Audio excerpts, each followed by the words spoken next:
Hello, and there's a big bang.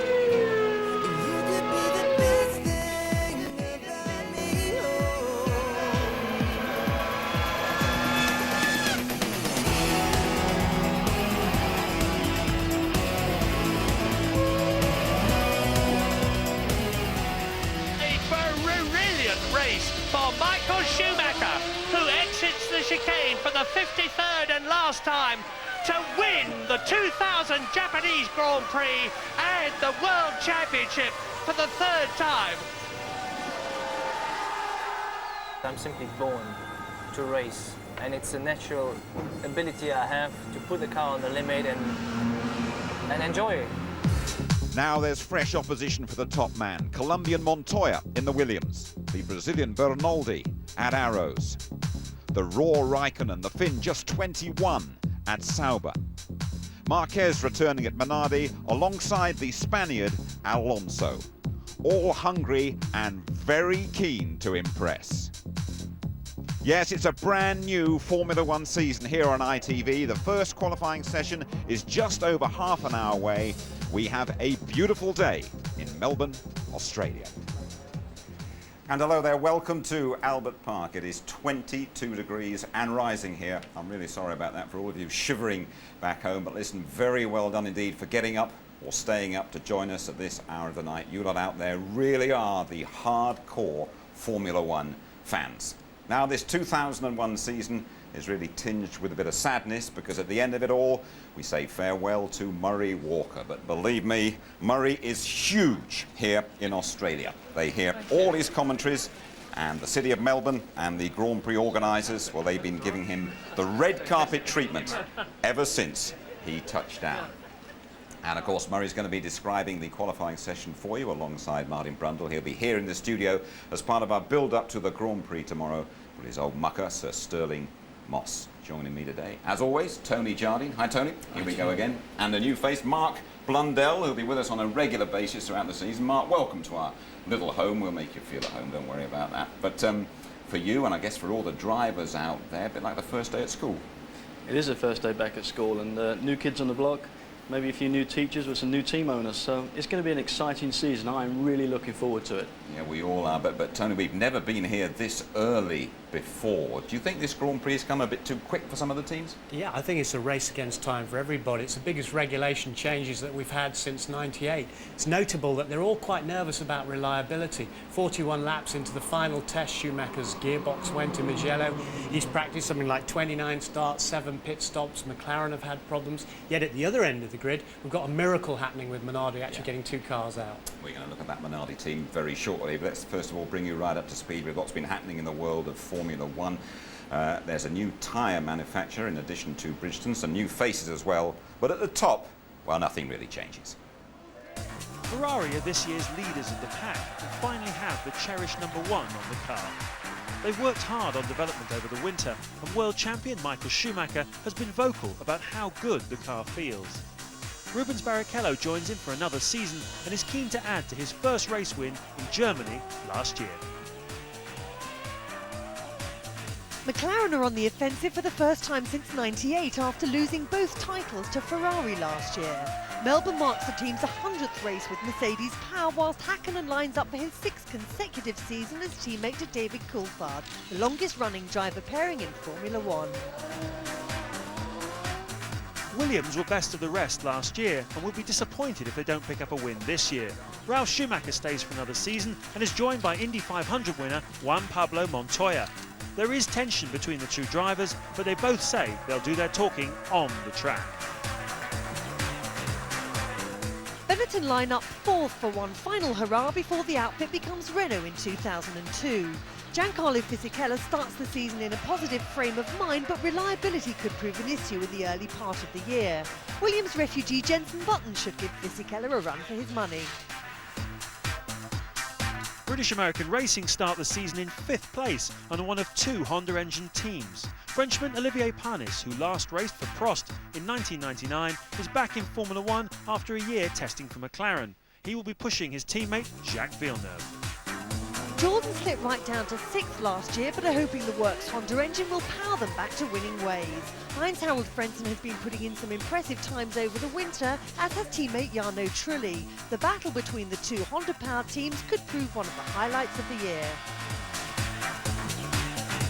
Experienced Dutchman Jos Verstappen starts his second season with Arrows, who have yet to score their first Grand Prix victory. He's joined by former test driver Enrique Bernoldi. The team will be using the old Peugeot engines, rebadged as AsiaTech. Sauber have taken a bold step this year with two of the youngest drivers in Formula One. Nick Heidfeld moves from Prost to become the experienced member of the team. Newcomer Kimi Raikkonen from Finland will be under very close scrutiny. He makes the giant leap from Formula Renault into Formula One with just 23 single-seater race starts under his belt. Jaguar has slid down the grid to 9th place. Former test driver Luciano Berti is promoted to a race seat, replacing Johnny Herbert, who's now testing for Arrows. Former world champion Niki Lauda comes in as senior manager of the programme, while Eddie Irvine is once again the #1 driver. Minardi have taken on 19-year-old Fernando Alonso, the third youngest man ever to race in Formula One. He joins Tarso Marquez, who last drove for the team in '97. Australian millionaire Paul Stoddart stepped in just weeks ago to save the little Italian team. Prost start at the tail end of the grid this year, but their customer Ferrari engines are a real asset. And over the pre-season testing period, Jean Alesi set a new track record at Barcelona. Alongside him is Gaston Mazzacani, who comes with 1 year's experience from Minardi. There's a new name coming into Formula One this year, a tyre company coming to take on Bridgestone head-to-head. Michelin are here, and Grand Prix racing is going to change forever. The first thing that happens in a tyre war is the lap times come crashing down. The two companies are both out to prove that they're the best. They're head-to-head. Now, these tyres are already 3 seconds a lap faster than the ones that finished last season, and we're only at the beginning. They're going to get softer and softer, faster and faster. Since we have tire A and tire B, we are almost on holiday because there's nothing to do. Teams will do the job for us. They will try to evaluate both tires and make that decision for their strategy. But we'll try to learn as much as we can. But there could be trouble ahead. It doesn't take a rocket scientist to work out that once these grooves are worn down to slicks, the tyres are going to be much faster. That was no problem when there was only one tyre supplier. But now with a tyre war, the competition is going to be very intense. And if anybody's got an unfair advantage, worn their tyres down to slicks at the end of the race, you can be sure the protests are going to come in. And that may mean races being decided in the courts rather than on the track. To compensate for the increased speeds which the tyres will produce this season, the FIA has introduced a number of changes to the design regulations aimed at slowing the cars down. The front wing will be 50 millimetres higher, and the teams are restricted to running a maximum of 4 elements on the rear wing. The overall effect will be a significant reduction in downforce. There are also some new safety rules. Each wheel must now have 2 tethers to prevent it flying off in case of an accident, and padding has been added inside the chassis here to protect the driver's legs. The crash tests are also much tougher this year, resulting in a car that's around 20% stronger than last season. Thanks, Louise. So, as always, Tony, the authorities are trying to slow the cars down. It ain't worked so far, though, has it? Was it 16 cars already inside last year's pole? That just shows you how clever the designers are, because they've had these restrictions on front wings, heavier chassis because of the new crash tests, but of course they've got less elements in the rear wing, plus the tyres show how incredibly fast they can be. What we've got to wait and see is whether Max Mosley and the FIA act later in the season, because speeds are just going to come down and down. So, and down. I mean, best guessing pole in the upcoming qualifying session could be 2-3 seconds quicker than last year. Yeah, well, Marky was just saying it could be a high 26 yet. What about the new kids on the block, Raikkonen and Alonso and people like that? How do the established drivers, Mark, feel about this? You're right, new kids on the blocks, the Game Boy generation, all these youngsters coming up. It's difficult to read them. People like Kimi Raikkonen, 22, 23 races. He's got no race experience as yet. So when you're underneath him in a corner, what's he going to do? I know for one that I'd be a little bit touchy about it. The big guys may complain if he does something wrong early on, but in terms of speed out on the track, he's good enough. Right, well, first time on the track for everybody yesterday, and let's take a look and get your views on what happened to Michael Schumacher. What a spin this is. It just looked like he lost it under braking, lost the rear end, car broke sideways, then it hit that gravel while the car was sideways and flipped him over. Shook him up, but, you know, don't underestimate that guy. Yeah, and they repaired the car. He got back in it again. Tony, what are your feelings about that accident? Well, representation was made by Ferrari to the circuit and to the FAA about the gravel. They felt that it was uneven and it should be flat at least or inclined because the car appeared to dig in and go over. And I've not seen Schumacher have such a big accident. He's never been over like that before. So it shows how strong the car is that he was okay. Right, let's have a quick word with the man himself, with the reigning world champion Michael Schumacher, with his thoughts on that scary crash. Basically losing the car while I was braking for that corner. The reason actually is a little bit to do with the yellow flag, which was pointed or was very difficult to see from my point of view, and I saw it too late. And when I saw it, I overreacted and then I had a spin. Not alone, was he? It always happens first day back of the season. The cars go all over the place. Bertie in the Jaguar, he was a studio guest of ours at Indianapolis, wasn't he, if you remember? And he's battling off Pedro de la Rosa now. He had a moment yesterday, Tony. Yeah, Luciano Berti, you know, he's just had one race in Austria where he replaced Irvine. And he gets the wheel on the inside there, seems innocuous, and brakes on halfway through to try and slow the thing down, slams into the concrete wall there, does a lot of damage to the suspension. Yeah, Here's Nick Heidfeld coming up for you now, Mark. So this was just before Schumacher crashed, actually. Yeah, same deal. Come into that same corner there, just locked up under braking and just skidded off. But, you know, see the damage what it does just going into that gravel. And Jenson Button's having a grim old time at the moment, Tony. Yeah, he's had a warning, by the way, from John Watson that he should be a celebrity second and a racing driver first. But he's had a lot of problems. Had to change engines yesterday. He just got out onto the track and then the tyre punctured and then the tread came off. And he's had problems today with gearboxes. I think briefly we're going to talk to him before the race tomorrow, Jenson. It's going to be a tough year for the boys. Very tough, but I think it's going to be good for him. He had a brilliant year last year. I think it's going to be part of his education. I think he's going to really grit his teeth. Second half of the year, hopefully, it will come good for them. Well, now then, here in Melbourne, they're justifiably very proud of a local boy who's done good and gone out and bought himself a Formula One team. His name is Paul Stoddart. He's a Russell Crowe Gladiator look-alike, really. He's already shown all those fighting qualities by getting 2 Minardis in shape for qualifying in just 6 weeks. They really have had precious little testing, and just making the start would be a massive achievement for Paul Stoddart's team. The Minardis unveiled this week on the steps of the Melbourne Parliament. Here's Paul Stoddart chatting to Murray. Paul, it's the realisation of a dream. How did it happen?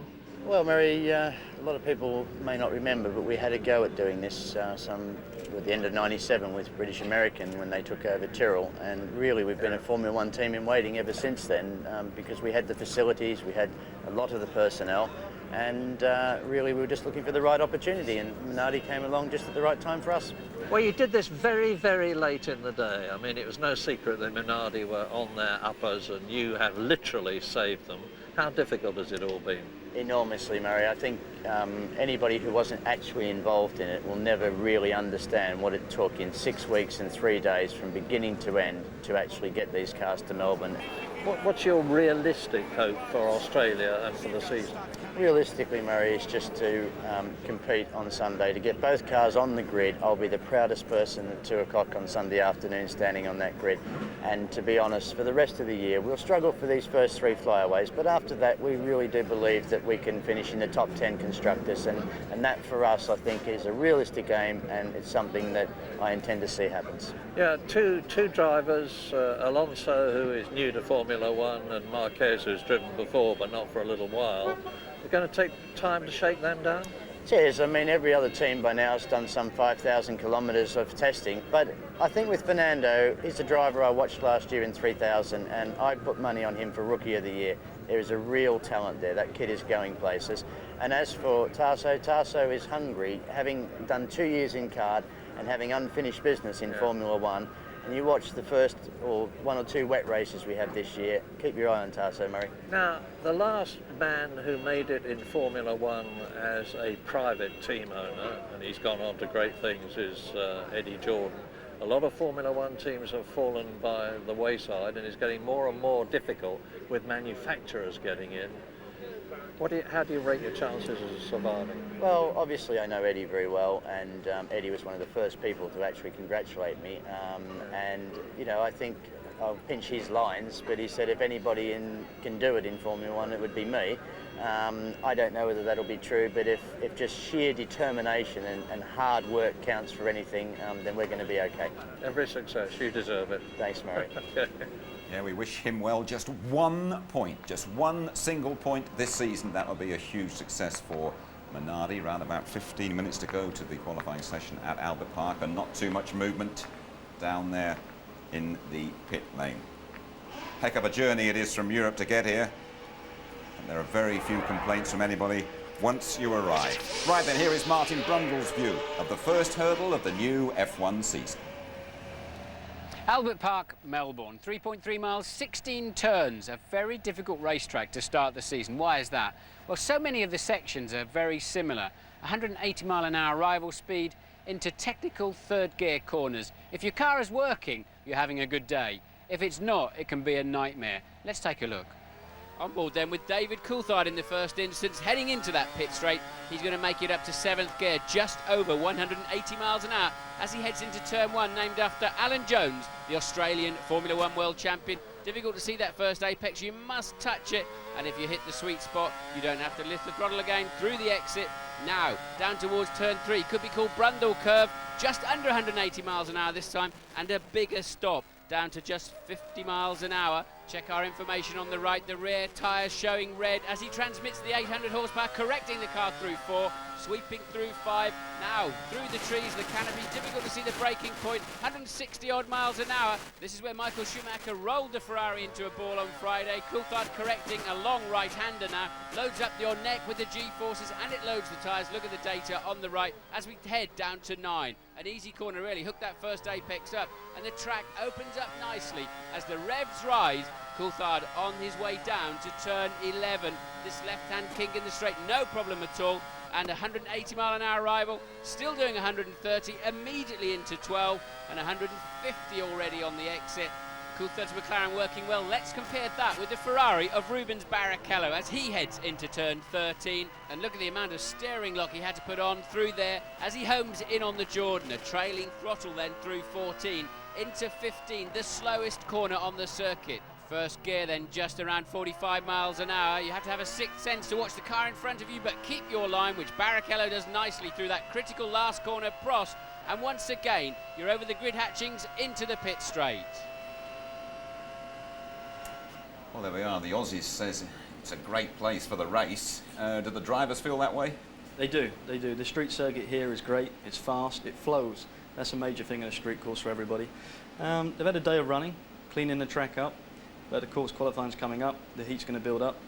Let's see what happens. But it is a great track and a great place. Cleaning it up, that's because it's used week in, week out by the general public, yeah? Yeah, certainly. I mean, the roads are used by everyday road cars. There's oil, there's gunge down on there. There's, you know, there's now Formula 1 rubber on every corner and under all the braking areas. And as the rubber gets laid down, the grip will pick up, the times will drop. Well, what about, we always come here and it's always roasting hot. I mean, did you feel that genuinely affects the drivers? They should be used to it by now, Tony, shouldn't they? Yeah, they are to a degree, but you know, they've had a winter off and now we see who are the fit guys and who aren't, because you know, the two fittest are acknowledged to be Coulthard and Schumacher. They work very hard at it, but we've got to think about people like Kimi Räikkönen, who's going to try and do his first full Grand Prix distance in this kind of heat. You've got to think about Häkkinen, and he's thinking about his kid. How's he going to get the baby seat in the back of the old McLaren, you know? I'd just like from you, I mean, if you cast back to your first ever qualifying session in Formula 1, and we look at the clock now, and there's around about 10 minutes to go, and the emotions that the newcomers are going to be feeling at the moment. Well, I think most of the guys now will just have 10 minutes to themselves. Formula 1's so busy these days that they're going to be, you know, piling in with pressure from the media, from the team. But they just got to lock themselves up and lock their brain away and just concentrate on doing that one perfect lap. And if they get that, they'll be fine. But it is a lot of pressure out there. I mean, if you're 19 years old, just think about it. You've probably got $150 million riding on your shoulders at this point in budget. Absolutely, and they're all set to go in around about 10 minutes' time. Let's just look ahead to the calendar for the rest of the season, shall we? Pretty much unchanged. Malaysia next, and then it's Brazil. The British Grand Prix, well, thankfully, that is moved back to mid-July. Very much the same venues as last year. 17 races in all. Bit of a 3-week holiday in August. And Japan, that is going to be Murray's farewell commentary. Well, this time last year we were focusing on Jenson Button's Formula 1 debut in the Williams. He's taken a couple of years off in Benetton, of course. And his replacement, Juan Pablo Montoya, comes very highly recommended. The Colombian has never raced in Formula One, but he's dominated champ cars across in the USA. He is tasty. Montoya blew them all away at last year's Indianapolis 500. He won the race at his first attempt. And he's been chatting driver to driver with Mark. Well, Juan, me and you have raced together over the last couple of years. I have to admit at this point, you know, you've impressed me a great deal. Very much. You've now come to Formula One. I've been here, I've done it some years back, and I think you've got a great future ahead of you. Thank you. What do you feel about the season ahead? I think it'll be a tough season on the perspective that, you know, there's a lot of things to learn. But I think it should be quite good, you know. I don't see, you know, from one time to another we cannot perform quite well. But I think tomorrow will be alright. You know, I don't think we have the pace of our McLaren or Ferrari, not even close, to be honest. I think, you know, the chassis needs a lot of work, and the tires as well. You know, the engine looks better, but you always need to improve something. You've been driving in America for the last couple of seasons. Obviously the cars are a lot different. Engine, turboed, different tyres, the weight of the car. Have you adapted to a Formula One car okay? It wasn't that difficult to adapt, to be honest. I think the car was really good when, you know, because I took the first car I took, it was the end of the season, so it was pretty much maxed out. So the car felt quite good. And now with the new car, we struggled a little bit.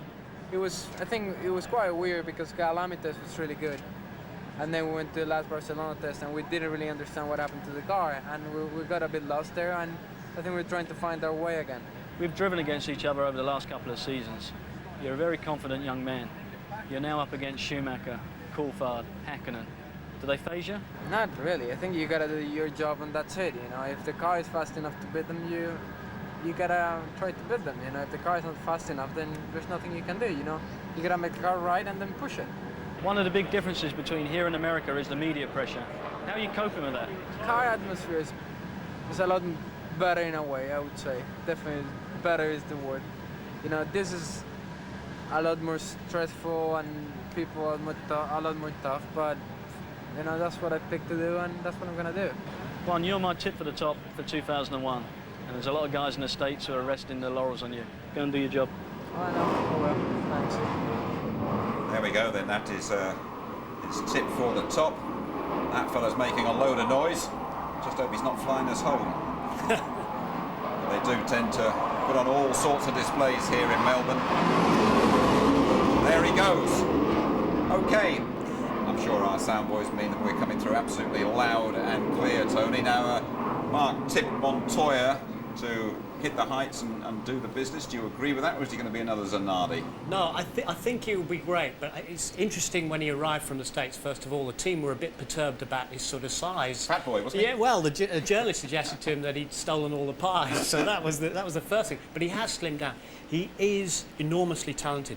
Mark said when he was in the States, he was awesome on cold tyres, incredible talent. But what we have to remember, he doesn't care what your name is. If it's Michael Schumacher or Jenson Button, he doesn't give a monkeys because they don't exist as far as he can say. He's a very confident young man. Well, let's just take a look at one or two of the big names, shall we, that he's going to be up against. And first of all, Rubens Barrichello. Very, very quick yesterday, Tony, but trouble for him this morning. Yeah, he went into the pits complaining of problems with the engine. They sent him back out, and just as he went back out, the engine blew. And there's Schumacher with more problems today. Yeah, but he complained of a vibration on the left front, and he tried to get them to crane the car out of the way. That's all it was. We feared it was an engine at the time. And we haven't mentioned him so far, but David Coulthard quickest in the second practice session today, Mark. Yeah, DC's on a mission. Looks in good shape, fighting fit, and this is the year. He has to do it, and I think he's going to win plenty of races. Let's hope so. Okay, then let's have a chat, shall we, with a fellow who likes planes. Crikey, he owns a load of jets, doesn't he? Eddie Irvine, winner here a couple of years ago, and going very well. 9th quickest this morning. I think we can. To be honest, coming here, I thought we were going to struggle, but Michelin looked like they've done a fantastic job on the engine. I got a new engine for today, and it's a really good step forward. So we'll see. And the handling of the car is pretty good. We have a bit too much understeer, and we have problems trying to fix that, but you know, it's going better than I thought. Eddie, 2 cars in the top 5 in the morning session. What chance of repeating qualifying? Probably not much. The situation is that Ferrari McLaren, I still believe, are quite strong, stronger than us. But I think we've made good headway in the winter. I think we've designed a nice car. And we've seen the full effect of having a works Honda engine. It's quite considerable, I promise you. OK, well, Eddie Jordan playing it very low-key there, Tony. Cancelled the Christmas party and all that, didn't he? But it's a good start for them so far in Australia. It's an excellent start. We've got to remember they were gutted by finishing so low down in the World Constructors' Championship. They went out on a limb with a quite risky car last year in terms of reliability. They compromised the reliability. This year, they've got the speed and they're trying to get the reliability back. They've gone very well in testing. And as Eddie says, with the Honda Works engine, they're going to be a force to watch this year. OK, and there are the McLarens, and Mark, you weren't with us last year, but Tony, what a terrible time they've had in the last couple of seasons, haven't they? Well, they have, if you think... Not in qualifying, in the race, I should probably say. In the race, you know, and Hakkinen hasn't finished the race here for the last couple of times. Last year, one after the other went out with hydraulics problems, and let's hope it's better for them this year. It's an absolutely beautiful day here in Melbourne, and we're very nearly ready to go for the qualifying session for the Australian Grand Prix. See you shortly.